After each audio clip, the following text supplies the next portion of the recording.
Hi folks, and welcome back to Ride With Me. Today, very simple, quick and easy mod for your Seat Leon, Cupra or even Ibiza, and that's the dynamic mirror indicators. Now unfortunately you can't do this mod elsewhere on the car, but it still looks great on the mirrors and it's nice and cheap. You can get this from either AliExpress for like 25 quid, you can get it on eBay, or you can get it on Progressive Parts for about 45, but you can get a discount code through the Seat Cupra Owners Club as well. So let's not mess about, let's just get straight into it.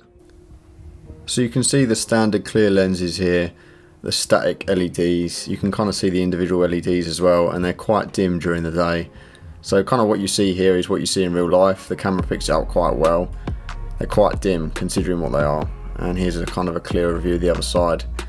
So first things first is removing the mirror cover. Get the pry tool in there. There's some clips at the bottom and there's some clips that run all the way along the top and down the sides as well. And then it kind of pulls off towards this way. And then just under the blue clip which holds in the electrical connector.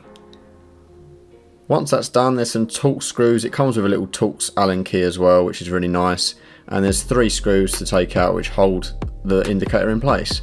So I'm going to fast forward through this bit as it's not particularly interesting, but you can see exactly how this thing comes out. Once the 3 Torx screws are out, the whole thing just pulls out towards you, nice and easy.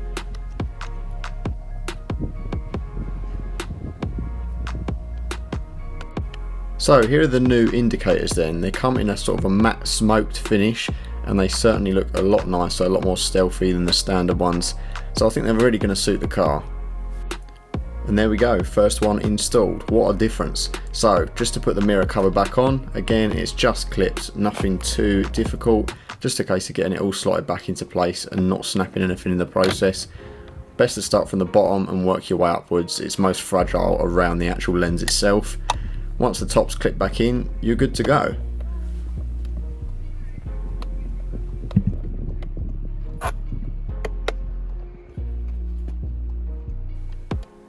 So from this standard lens you can see how dim it is on the left hand side there, and this one we've just installed, what a difference that is.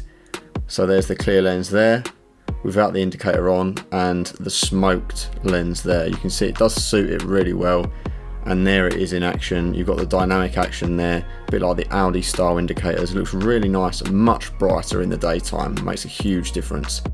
And of course I've got to include some shots of night time as well. So there we have it guys, nice and simple. Thank you so much for watching, and please like, subscribe, all that good stuff, and I'll see you again very soon.